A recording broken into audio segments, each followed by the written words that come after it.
अच्छा भाई, तो अब हमारे पास चूंकि ये डिफरेंसेस हो गए हैं, so let's not talk about something else. अब एक और चीज की बात करते हैं। देखें, हमारे पास जो सेल है ना, इसका वॉल्यूम और रेशो का बड़ा खास चीज होती है कि what's the volume in the surface area of all the structure ना।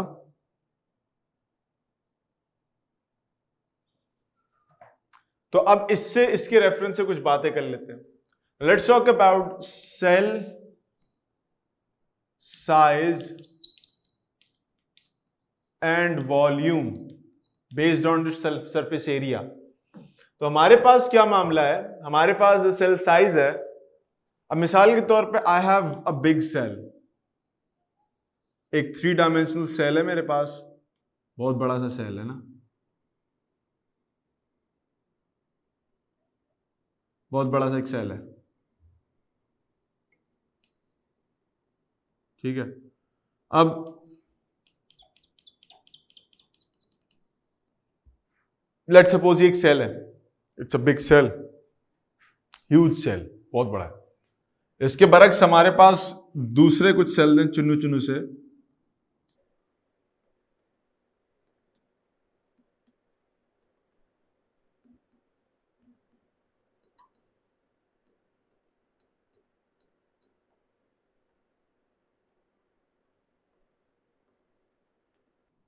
ठीक हो। अब ये 3 डायमेंशन में सेल्स बना दिए यहां पर इस तरह से, तो 3 dimensional set of cells and this is also 3 dimensional set of cell.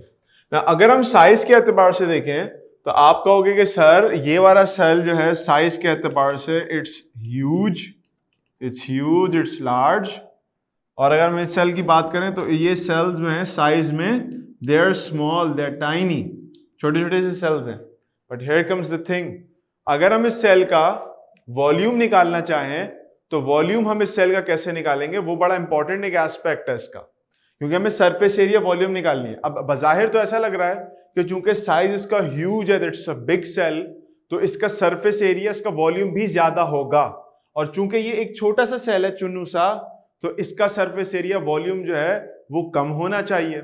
मिसाल के तौर पे for like your explanation, for your feasibility, मैं आपके सामने लिख देता हूं इसका एक साइज। जैसे हमारी किताब में एक साइज मौजूद है, हम कह देते हैं कि ये वाला सेल जो है this is 30 micrometre in size, 30 micrometre इसका साइज है।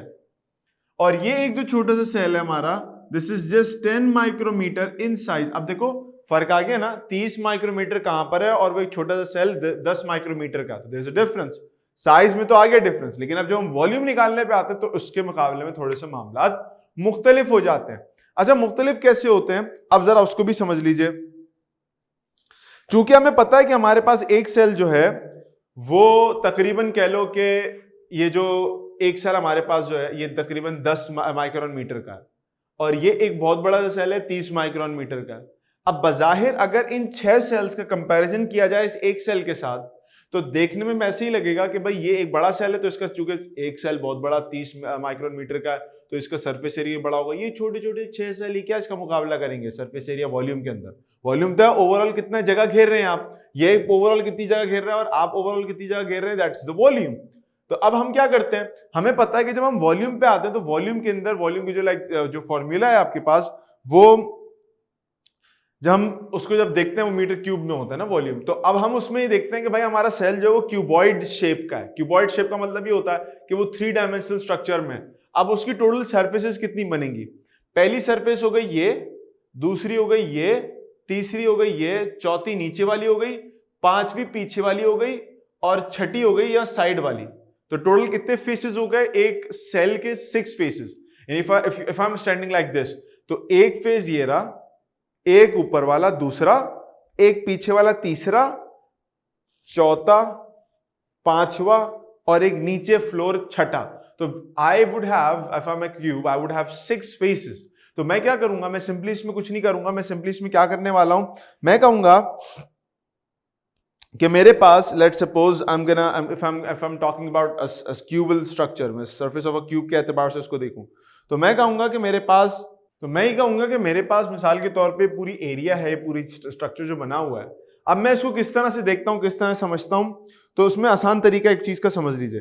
देखें, अगर मैं मिसाल के तौर पे बात कर रहा हूं कि लेंथ इनटू ब्रेथ करके, तो आई am gonna come up and I am gonna say कि भाई देखो मेरे पास इस तरह का मामला है कि अगर this is 30 and this is 30, ये 30 है नीचे का पोर्शन, 30 का पोर्शन है, क्यूब की दो पोर्शन मेरे पास 30 बाय 30 के हैं क्योंकि ये रेक्टेंगुलर शेप का है। तो आई एम गोना से कि 30 multiply by 30 length into breadth और मल्टीप्लाई बाय 6 क्यूब फेजेस, इसके जो 6 फेजेस हैं उससे मैं इसको मल्टीप्लाई कर देता हूं। तो जब मैं इसको मल्टीप्लाई करूंगा तो मेरे पास 3 3 9 एंड 9 3 3 9 हो गया मेरे पास, और 9 6 54, 2 00 आ गए। तो ये मेरे पास इस तरह से माइक्रोमीटर स्क्वायर मेरा ओवरऑल पूरा वॉल्यूम निकल के सामने आता है क्यूबॉइड सरफेस का। सरफेस एरिया में अगर कह लूं तो एक सरफेस इसकी ये रही, एक सरफेस इसकी ये रही, और ओवरऑल 6 फेसेस थे। तो मैंने उसका फॉर्मूला लगाया, मैंने कहा 5400 माइक्रोमीटर स्क्वायर मेरा जो ओवरऑल सरफेस एरिया निकल के आता है किसका, एक बहुत बड़े से सेल का, जो ये मेरा सेल ए है। Now let's talk about the same formula and apply it on the small set of cells जो हमारे पास यहाँ पर मौजूद है। हमें पता है कि हमारे पास एक सेल जो है इसका ये पोर्शन जो है वो 10 बाय 10 का है और ये भी 10 का है। तो हम कहेंगे 10 बाय 10 और टोटल सेल्स कितने हैं मेरे पास 6। तो टोटल मेरे पास एक जो सेल है उसका जो क्यूबॉइड स्पेसेस हैं वो हो जाएंगे 6। तो अब मैं यहाँ पर कहूंगा कि 10 10 जा 100 और 6 10 जा 60। तो मेरे पास हो गया 600 माइक्रोमीटर स्क्वायर। तो 600 माइक्रोमीटर स्क्वायर मेरे एक सेल का सरफेस एरिया निकल आया। कितना? एक सेल का सरफेस एरिया निकला। बट मुझे पता है कि मैं एक सेल की तो बात ही नहीं कर रहा, मैं ओवरऑल 6 सेल के सरफेस एरिया की बात कर रहा हूं in contrast to this one single cell. तो अब मैं क्या करूंगा, मैं कहूंगा चूंकि मेरे पास एक सेल का यानी वन सेल सरफेस एरिया, एक सेल का सरफेस एरिया मेरे पास ये आया है, तो अगर मैं 6 सेल का सरफेस एरिया निकालता हूं, 6 सेल का सरफेस एरिया निकालता हूं, तो ये मेरे पास कितना आना चाहिए? तो मैं सिंपली इसको मल्टीप्लाई कर दूंगा 6 से।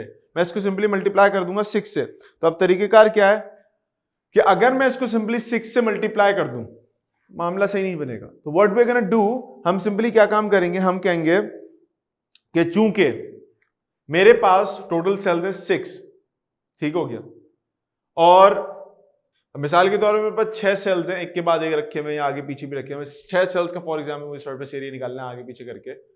तो अब मेरे पास क्या होगा, लेट सपोज मेरे पास एक लेयर ये रही, मेरे पास पीछे एक और लेयर है, मेरे पास पीछे एक और लेयर है। तो इस तरह से 6 सेल्स की जो टोटल ओवरऑल लेयर्स मेरे पास बन रही है, 6 सेल फॉर एग्जाम्पल 3 लेयर्स मेरे पास लगी हुई है।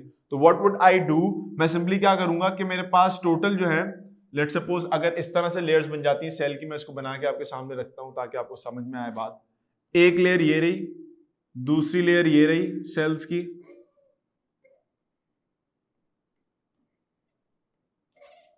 दूसरी लेयर ये रही, और फिर मेरे पास एक और लेयर है यहां पर, मैं इससे बना लेता हूं। Now I have 3 layers of cells, एक के पीछे एक। तो अब क्या होगा, क्योंकि एक लेयर जो है वो आपके पास अब चूंकि मेरे पास एक सरफेस पे 6 सेल्स हैं, तो मेरे पास अगर मैं इनका निकालना शुरू करता हूं, अब 1 2 3 4 5 6 7 8 9 सेल्स हो गए। अब 9 सेल्स का मतलब ये है कि 9 3 जा 3 लेयर्स हैं, तो 9 3 जा 27 मेरे पास टोटल सेल्स की लेयर बन जाएगी। तो अब मैं इसको चेंज कर देता हूं, मैं कह देता हूं कि अगर मेरे पास सेल्स हैं और टोटल सेल्स कितने होगा मेरे पास, now I have 27 cells, 27 total cells हैं, उनका सरफेस एरिया अगर मुझे निकालना है, तो अब मैं कैसे निकालूंगा उनको टोटल का सरफेस एरिया। तो अब उनको निकालने के लिए तरीकेकार क्या होगा कि I would be multiplying 27 with the amount जो मैंने एक लेयर का निकाला था। एक लेयर का मेरे पास 600 माइक्रोमीटर स्क्वायर निकला है, तो अब 600 से इसको मैं मल्टीप्लाई कर दूंगा ना, 27 मल्टीप्लाई बाय 600, ये आपके पास तकरीबन जो गोल घूम फिर के हमारे पास आता है, ये आता है 12,700 माइक्रोमीटर स्क्वायर, 12,700 माइक्रोमीटर, बल्कि 16,200। कैलकुलेटर मुझे बता रहा है, वो कह रहा है ओहो ये तो इससे बड़ा नंबर है। वो कह रहा है, क्या कह रहा है, 16,200 मेरे जो नंबर है वो निकल के आ रहा है, 16,200 माइक्रोमीटर स्क्वायर, ये मेरा टोटल नंबर निकल के आ रहा है 16,200 micrometre square. This is the total surface. अब हमें पता क्या चला, हमें पता ही चला कि हमारे पास अगर एक सेल मौजूद है, if you are just having a single cell, size में भले से वो बड़ा हो, दूसरी तरफ हमारे पास साइज में छोटे छोटे सेल्स हैं जो एक के बाद एक बहुत बड़ी लेयर्स में मौजूद हैं। तो अब उन दोनों में कंपैरिजन क्या है? उन दोनों में कंपैरिजन ये है कि even though it's have a big size but इसका ओवरऑल सरफेस एरिया कम है, लेकिन छोटे छोटे सेल्स हैं एक के बाद एक तह तह लगे हुए हैं, तो इनका सरफेस एरिया ज्यादा है as compare to that larger one cell, जो लार्ज वाला सेल है उसके मुकाबले में। तो ये बात समझने वाली है, इसको अच्छे से समझ लिएगा। It's kind of a tricky but ये आपको समझ जाएगी बात। तो इससे पता ही चला कि जब आपके पास सेल ज्यादा होते हैं तो सेल ज्यादा और लेयरिंग ज्यादा होने के नतीजे में आपके सबसे बड़ा फायदा उनका ये होता है कि they increase the surface area of the cell. अच्छा प्यारे बच्चों, अब यहां पर चूंकि सेल्स की बातें हो गई हैं, अब जरा थोड़ी सी बातें हम लोग कर लेते हैं टिश्यूज से रिलेटेड, क्योंकि चैप्टर है सेल्स एंड टिश्यूज का। Let's talk about tissues.